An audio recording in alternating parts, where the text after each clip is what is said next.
Hi, gang. Welcome to another episode of Breaking Biz Dev. I'm John Tyerman. And it's Mark Wainwright. John, good to see you today. And we're going to talk a little bit about prospecting. Scary word, yes. We digging for gold? Yeah, maybe. Mark, I'm excited about this one because you shared an example of a 2-week multi-channel prospecting sequence. It's chock full of research, social media, email, phone calls. There's a bunch of different touch points on this sample 14-day sequence that I think our listeners will get a lot of value of. Prospecting conjures these visions of cold calls in people's minds, and that may be the phone, that strange little thing where you talk to people might actually be a part of this. But the hope is that people embrace prospecting as an important part of your lead generation toolkit. I think that's why we're going to do this. So let's break it down. What, Mark, from your perspective, how would you define prospecting? What is it? I refer to prospecting as proactive outreach to individuals to uncover new opportunities. And prospecting is undertaken by individual doer-sellers. If we're talking about a lot of the folks that I am connected to and work with in professional services firms, people who are full-time sales people do a lot of prospecting. So it's that individual proactive outreach where you're trying to create these one-to-one connections. I think that's a good, succinct definition. And if we're thinking about our sales and marketing continuum, which we've referenced on past episodes, where do you think prospecting lies on this continuum? Well, since it's definitely one-to-one activities, it's, from my perspective, it's definitely on the sales end. So it's probably a number 4. 5 is all sales. 4 would be sort of sales-led and marketing supported. And I think it's a 4, but the reality is that prospecting can't happen without great support from a marketing team with content and different types of channels that you can use for outreach. And we'll talk a little bit more about that. But yeah, I think it's a 4 on that 1 to 5 marketing to sales continuum. But to me, it's the definition of a really healthy marketing and sales partnership. Excellent. What we're going to do on this episode is, first, we're going to quickly define a few different key terminologies that we're going to be using. And then we're going to talk about why prospecting is critical for professional services firms. And then we're going to go into the objectives of prospecting, different outcomes you can expect from prospecting. And then along the way, what we're going to do is we're going to talk about how marketing can support.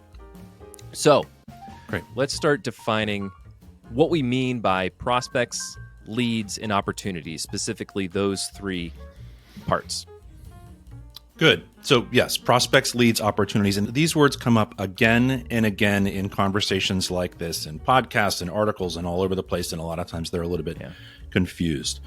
And I think John and I, even you, have come at this with slightly different viewpoints and definitions. But leads, we'll start with a lead, right? A lead is a yet to be qualified new business opportunity. It could come in through a website. It could be someone that you meet at a conference or an event, grab somebody's business card. There's a lead, right? They haven't gone through any vetting, any qualification, right? And a lead is associated with an individual. So you can consider, John Smith that you met at a conference. You got John's business card, but you're not really sure if this is a real opportunity or not. Opportunities are qualified leads. They've gone through a vetting process. There's a need there. They fit your ideal client profile. You have a good sense that you can be mutually successful together. So this is going to be a new business opportunity that's going to enter into your sales pipeline, and you're going to walk it through your sales process. Prospects are individuals that you proactively identify as sort of pre-qualified, potentials, right? So hopefully if you can do prospecting where you're reaching out to these pre-qualified, identified people that fit into your ideal client profile, and you can connect with them, and we'll talk about how that is done. Then there's a bit of vetting and qualification that's already been done. So if you enter into a conversation with them and say, yeah, this whatever you have to offer might actually be a good fit for us, they are a qualified lead. Now they are an opportunity in your sales pipeline. So it's a proactive way to generate sort of these good fits, pre-qualified, pre-vetted leads that are going to jump right into your sales pipeline. I don't know. What's your spin on that, John? Yeah, the way you explained it, Mark, makes sense to me. And there's a level of pre-qualification that happens when you're identifying prospects. And to me, a lead is someone who has expressed some level of interest, and maybe they're not qualified. They need to go through that qualification process before they can be converted into an opportunity. So I was a little murky about this, but then after, we had a conversation a little back and forth in preparing for this episode, it brought me a little clarity on how to think about this. So I used to think about it a little linearly, where prospect, lead, then opportunity. But I guess it's not as linear as that, where the method in which you create opportunities can be different, right? And so it could flow from an outbound prospecting sequence, or it could flow from an inbound lead generation. So I think that's an interesting point and a good segue into our next section about why professional services firms should do prospecting. Sure, you should absolutely be investing in marketing and an inbound lead flow for when there is demand in the market, you're set up to capture it. But you also need to complement that with outbound motions so that you can uncover hidden demand out there in the marketplace. I totally agree. The marketing team, the activities they're leading, should hopefully be generating some interest, some attention, and then ultimately some leads that come knocking at the door, ideally, right? That's an ideal situation, and that shows your marketing engine is working well. Your individual salespeople, and in professional services firms, a lot of times, these are doer-sellers, people who are balancing doing the work with getting the work. These people should build and work that prospecting muscle, right? So that they can lead these proactive outreach efforts to generate some of their own new business. There's doer-sellers. It's funny, Mark, I've always heard it seller-doer, but then I hear you saying doer-seller. Just a quick aside, is there any intention behind that? From my perspective, it's just naturally the way people prioritize things. Yeah. Okay. The folks that I work with, the vast majority of their time they spent doing, and there's a little bit on the tail end that's selling. But you know what? Honestly, I don't know if a lot of people or sort of organizations, create these big differentiations between the two. But yeah, these are people who in general are splitting time, and by and large, they're spending most of their time doing, billable client work, inside the craft, and then some smaller percentage of time going out and getting. But your point is that there is some time that needs to be spent on lead generation. There is some time that needs to be spent on business development, and prospecting is a big part of that. This point, I think, is important, that it is targeted and proactive, so you can be very sort of precise in, who you want to be reaching out to, the types of conversations you want to be having, the types of clients you want to be bringing into your organization. That is the power of really good prospecting, is that it is very targeted. So you can control the types of new business that are coming to your organization very precisely. Whereas, if you are just constantly in this sort of lead flow where you've got new opportunities coming from all directions, your ability to filter and direct that is much less. So that's what I love about a good prospecting engine inside an organization, is that you can take control of your future business by being hyper targeted with these outbound proactive activities. Oh, that's a very interesting point. And I think that ties back to, a lot of firms typically, in my experience, use the end of the calendar year for a lot of their strategic planning. And we did an episode on that recently. For folks that are listening, go check that out. But if through that strategy, you find that there are different service lines that have higher margins, or you have capacity for new clients of a particular type, those insights can be applied to your prospecting list so that you can curate prospects that fit the types of work that you want. So that's a really important point, Mark. Yeah. I think it's key. In a lot of cases, we've got these doer-seller individuals that don't have a ton of time. Like, they're not doing this all the time. So they have to be really efficient and effective with the limited time they have to do prospecting. So they can't waste time doing outreach to, hundreds of potential people all across this broad spectrum. They have to be hyper-targeted. While it's kind of like a push and pull approach with, you can attract demand through your marketing, and you can uncover demand with prospecting. And so that's kind of what I want to dig into a little bit. Mark, you've got an analogy of an iceberg, and I think this is a really great analogy for people to kind of picture in their mind the impact of prospecting. So can you walk us through this iceberg analogy? Sure. The picture of an iceberg, and how we use that analogy a lot of times, is that the vast majority of the iceberg is below the waterline. So most of an iceberg isn't visible. And so there's three parts, and I've taken this from a guy named Todd Capone, wrote a book called The Transparency Sale. It's a great book. Todd's on LinkedIn. He's active. He's a good source of sort of, humble, practical, I think, sort of sales content. So he breaks your potential world of clients, potential clients, down into three parts. One is that visible part of the iceberg that's above the waterline, and those are people who are actively buying. He uses that term, actively buying. And those are folks who are out there looking for potential clients. Maybe they've created and they've put out into the world requests for proposals. So they are actively looking, right? So that's the first one. The second one is buyers who are passively buying, that maybe they're not in that active sort of request for proposal phase, but they've maybe recognized some needs in the organization, but the motivation or the urgency just hasn't set in yet. And the third one he puts into a bucket called status quo. And status quo is people, they have not defined a need.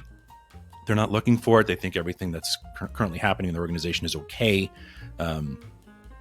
So those are the three, right? So we've got the actively buying above the waterline, then below the waterline, passively buying, and status quo. Now, there's pluses and minuses to all of those. A lot of people think, okay, so I'm gonna want to find the individuals who are actively buying, right? Because they're ready to go, right? The problem with approaching an organization who is actively buying, or at least getting into a conversation with them about some potential contract, is that they've likely clearly internally defined a lot of what their needs are, what they need to have done. They're probably cost sensitive, and your opportunity to kind of guide and mold and sort of co-create some potential solution is minimal, because they're saying, look, this is what we need. We just need somebody to do it, and we don't want to pay a lot, right? That's the downside of someone who's actively buying. You're late to the conversation, right? Yeah, you're late to the conversation, right? They've already, maybe they've worked with somebody externally to help them define that need, or maybe they've come up with it, internally, maybe accurately or inaccurately, but either way, they've already defined what they potentially need. Like I said, they could be wrong, but they've already figured that out. Now, but there's a bunch of opportunity below the waterline. So people who are passively buying, who are thinking, yeah, we might need something, but we're not really sure about how big, how much, how just they've got a lot of questions. So therein lies a wonderful opportunity for you to engage with them and co-create some solution. They're open to exploring ideas and options. They're what ultimately, some desired future state, this vision of success that they need hasn't been created yet. So you can help them sort of create that. And then the last one I mentioned is that status quo group, people who are content with their situation. They're not really aware of any problems, but maybe they're just open to a conversation where you can kind of plant the seed and say, hey, here's something that we're seeing with a lot of the organizations very similar to you that we work with. What are your thoughts on that? So maybe you can start to grow that relationship. So those are the three sort of buckets that he puts them in. And the thing to keep in mind here is that actively buying group, they're a tough group. They've already defined their needs. They're price sensitive, and there's only a little bit there's only a little bit of that iceberg sticking above the water. There's a whole bunch of other buyers out there in the world that are not visible below the waterline. Okay, Mark, I'm gonna attempt to quantify this a little bit. So, but first, what we have to do, okay, open the door. We're gonna get in our time machine.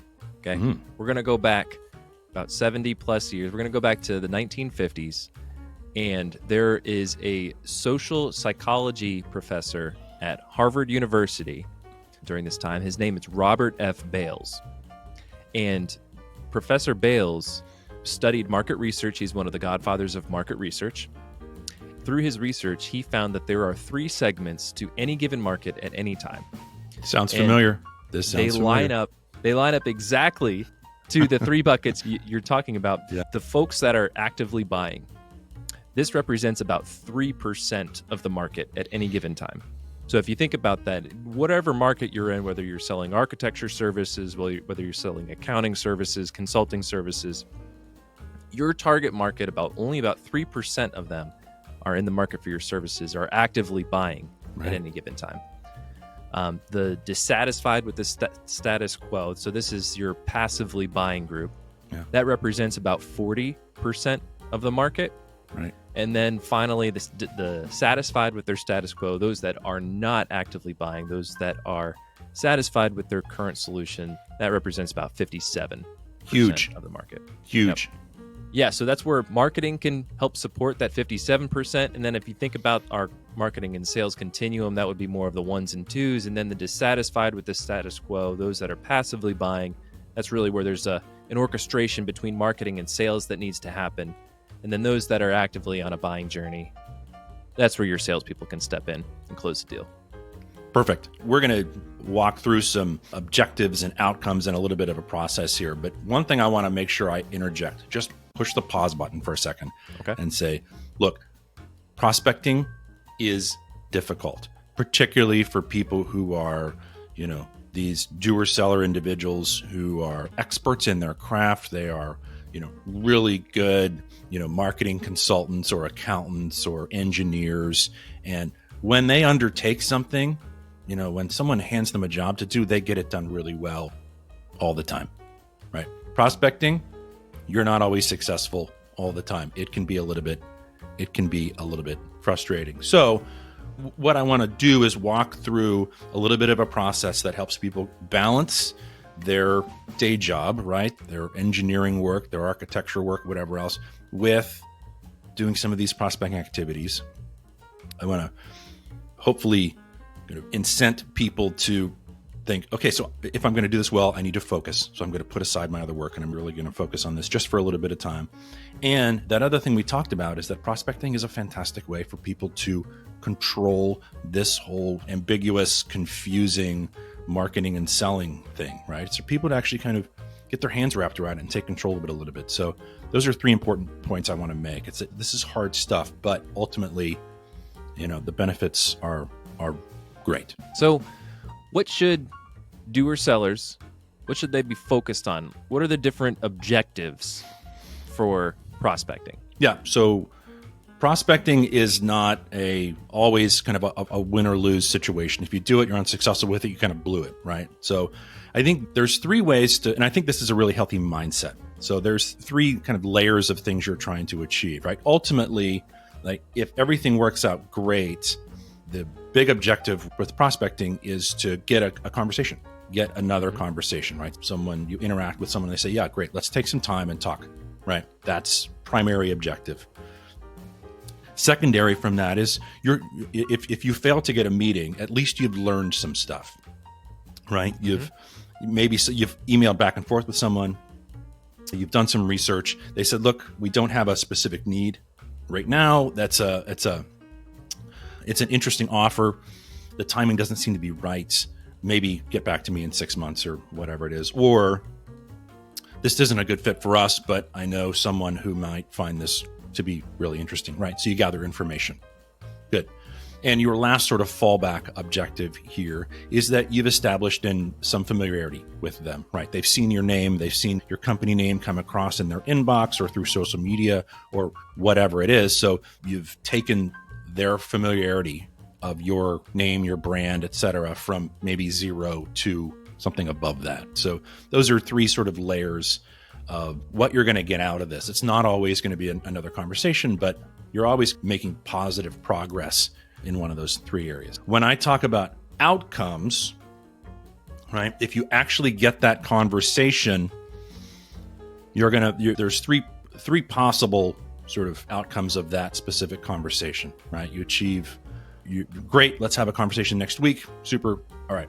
So you have that conversation, and even though you try to do your filtering and you're pre-vetting and trying to, think, okay, these guys are a really strong potential fit for us. You have your conversation, and they end up not being a really good fit, right? So they're great. There's not a there. This is not an opportunity, right? They come off of our list, right? We vetted them, filtered them. They're not going to be a good fit. Second, maybe they're a really good fit, but the timing is a little bit off. So again, you're going to put them on that other list that says, okay, call me back, again, right? We've made a connection. Let's talk. Third, and the most ideal situation is that you've had a conversation. They have a need. They've gone through that vetting, that filter. They're qualified, and we're going to put them in the pipeline as an opportunity, right? So if you are successful in getting the conversation, there's 3 potential outcomes of that conversation. Hopefully they turn into a new business opportunity, and you've done your research, done your homework, and said, these guys are a great fit. But if they aren't, you find that out now and you pull them off the list, and maybe if there's a need down the road, you'll stay in touch with them. So those are 3 of the outcomes that you can kind of achieve through this whole process. Just to recap for our listeners, the 3 objectives for prospecting is to schedule that subsequent conversation. That's objective number 1. If you can't achieve that, it's okay, because there are other valuable impacts that prospecting can have on your business. You can gather information about these prospects, and you can establish and grow your familiarity with them through a series of different touch points. And then there are 3 possible outcomes. Either they're not a good fit and they're removed from the list, or they're a good fit, they have a potential need, but the timing is off, or the third potential outcome is they are a fit, they're qualified, and they're added to your pipeline. Yep. All right. So let's dig into this kind of how-to, right? Let's do it. This little model. So I break it into 3 different parts: targets, tools, and technique, right? Ooh, I love the alliteration. Yeah, there you go. I'm big on the alliteration. So first part, targets are segmented lists. Obviously, targets are individuals that you want to start to bucket into these segmented lists, into these groups of similar types of individuals. And again, we're talking about people here. We're doing this outreach to individuals. We're not doing outreach to organizations. So we're trying to do research, identify, and then organize individuals on these lists. And John, you're a huge, proponent. I know marketing hangs its hat on the critical nature of the ideal client profile.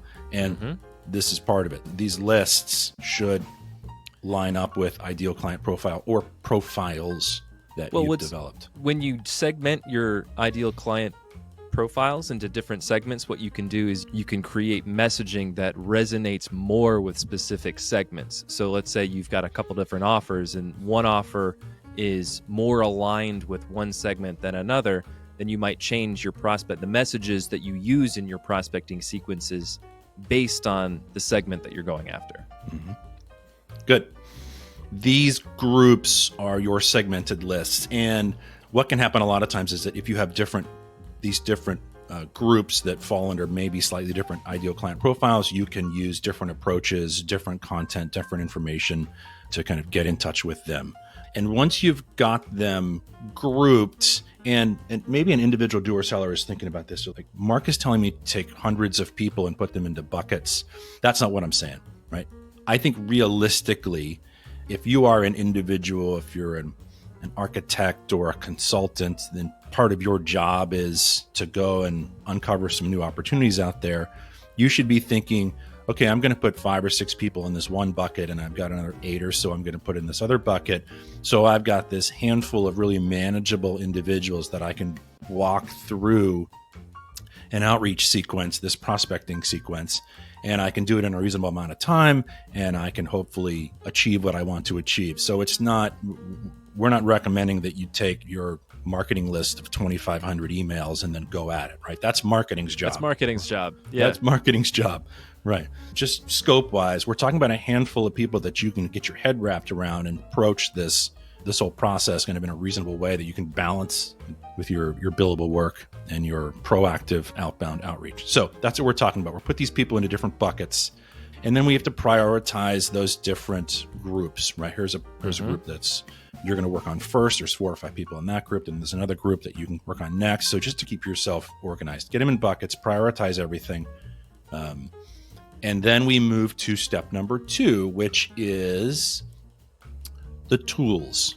What tools are you going to use when you are doing your proactive outreach? And I know that, John, all of a sudden you turn to the marketing group, and the marketing group is, oh yeah, great. We have tools. We have a lot of tools. Marketing loves their tools, right? They do. I mean, marketing's tied into, they've got their email list, they've got social media, they've got, case studies, they've got short form videos and social media posts and all sorts of stuff. So they've got all kinds of content and all kinds of tools that you can use. So this is a great opportunity where you are partnering with your marketing team to put together the right tools to use. And there's emails, calls, social media, like I said, all that stuff, right? One thing I want to point out is that you mentioned the marketing list of 2,500 names, and then the Doer-Sellers who are taking a handful of names and a manageable list for them to do prospecting with.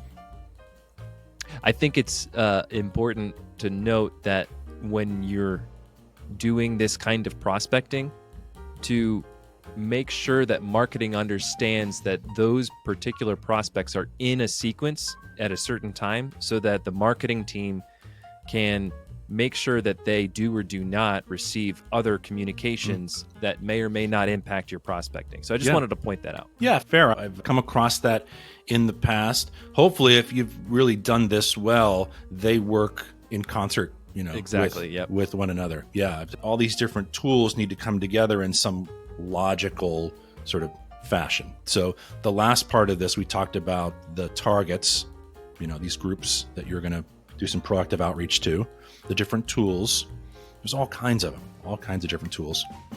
And then there's the technique, which is the third one. The technique is how you take these groups and overlay all these tools, case studies and other types of content, social media, even the telephone. We can weave that in.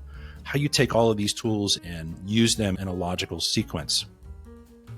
So one of the things with your technique, one of the things you want to do in this sequence is you want to pull sort of a consistent thread of content from beginning to end, right? Your first social media touch with them where you're mentioning some specific topic should make sense when you send the email, and then ultimately when you maybe try to call them and leave them a voicemail. All those things should be tied together in some way. It's not the exact same message, but they should be tied together with some consistent content thread or some consistent piece of information. Sequences are made up of multiple touches. It can be a light touch on social media, a follow or a connection or whatever else, all the way to where you're desiring to have a telephone conversation with someone. They usually are put together in sort of an increasing intensity, meaning there's a social media interaction all the way to, like I said, like a phone call. And this sequence of potential interactions should be put together in a tight but reasonable cadence so that the person doesn't lose track of it. You don't lose track of it, right? You've got this one person that you're targeting. You've got this sequence that you're using. This consistent thread of content is woven throughout your different touches. So they're starting to connect you and this information and the content. So it all makes sense. So it needs to all tie in together. And practically, when I recommend that people undertake this sequence, I recommend that people pick one group. Okay, there's this specific group of 5 people that I'm going to target. I recommend they use one tool, and they use that one tool in one specific time block. So this is sort of a practical application of this technique. It's okay, so I've got 5 people. I'm going to take 30 minutes on Thursday in my time block there, and I'm going to send out the email in that one time block. Now, the reason I say this is that what you want to avoid is having 2 different groups of people where you're sending 3 emails and making 6 phone calls and then doing 4 social media touches. It all gets way too confusing to the point where someone just gives up. From a practical standpoint, the whole sort of technique on this is keep it simple, focus on one group, use one specific tool, and do it in one specific time block. Do it all together. Yeah. It's like you're batching like tasks together. Yep. Yeah, it's making it easy for you. Exactly. So we teased it at the beginning, but let's run through a quick sort of 14-day sequence that, again, this isn't really specific. It's more general in nature. I think individuals should absolutely build and then practice and test their own sort of outreach sequences. But this is an example of one. I think it would be helpful for folks that are listening to this, Mark. You mentioned how there's different touch points and they increase in intensity as you go along. So I think if you were to just kind of walk through this, it would be really helpful. Good. So we got 14 days ahead of us, right? You're going to find this one group of people, maybe you got 5 or 6 people or so. At the beginning of this, obviously, you want to do your research and you want to develop your list and your content. So that's day 1, you do your research. Day 2, let's do a social media touch. And a social media touch can be just about anything. John, you and I are fans of LinkedIn. On LinkedIn, you can follow individuals, you can connect with them, you can message them, all those things. And we've done a podcast episode on LinkedIn. So tune into that one for some ideas there. So day 2, social media touch. Maybe it's LinkedIn. Maybe it's like I said, it's a connection request or commenting on someone's post or whatever it is. 3 days later, day 5, maybe you've kind of commented on something they've written on LinkedIn. Now we're going to connect with them. Now you're going to send them that connection request, which kind of gets you onto their radar that says, okay, hey, so-and-so wants to connect with you. They're obviously interested. Hey, I'd love to connect. I love what you're doing on social media. Let's connect here. 4 days later, day 9, you're going to send them an email, right? And it's just a really quick email. Hey, I'm interested to learn more. We connected on LinkedIn recently. I'd love to learn more about your organization. I'm unfamiliar with the specifics of your organization. So I'd love to see if you'd be up for a conversation.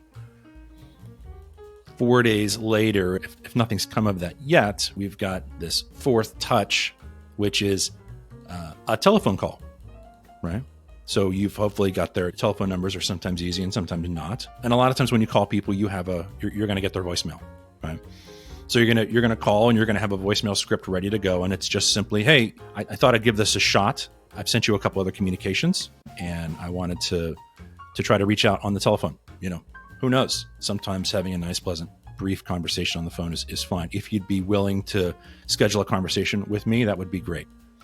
So there's that touch. And then immediately after that, you send a follow-up email and says, hey, it's Mark. I just left you a voicemail.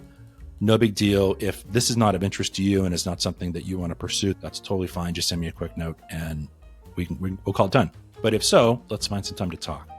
So boom, boom, boom. There's kind of 4 or 5 touches right there. And doing that all over the course of 2 weeks keeps it concentrated. Let's one interaction logically lead to the next, that leads to the next, that leads to the next, and they're not disjointed so we don't lose track of them. So there you go, 2 weeks. I like that flow. And it's because it's concentrated to 2 weeks, and because you've got a handful you have a manageable list, it makes it so that it can be executed by a doer-seller. Yeah. And that it's predictable. So we expect that we start to have conversations by the end of the month if we start to implement this today. Yeah, that's the hope. And as I mentioned earlier, maybe you'll get a conversation or maybe you won't. But you've learned something. You've definitely learned something through this whole process. And at the least, you've increased some level of familiarity with you and your organization, right? So boom, there's those 3, right? Maybe you didn't get in it, you get the call, get the conversation. But hopefully you've done your research and learned some stuff, and then they've learned a little bit about you, sort of passively, right? Yeah. And then from pipeline analytics, you can take a look at how many different prospects it takes to get to a conversation, and then you can start kind of building that out and layering that into your workflows. Good. Well, I hope that people can, give it a shot. Prospecting is a challenge, but well worth it. And like I mentioned earlier, a way that people can, be sort of self-determinant in this often messy sort of marketing and sales thing, and they can kind of take control of it. So I hope it's useful. Excellent. Mark, thank you so much for breaking down prospecting for business development. I'm sure our listeners got a ton of value out of it. So if folks have made it this far, please rate, review, subscribe to the show, and we'll talk to you next time. Perfect. Until next time.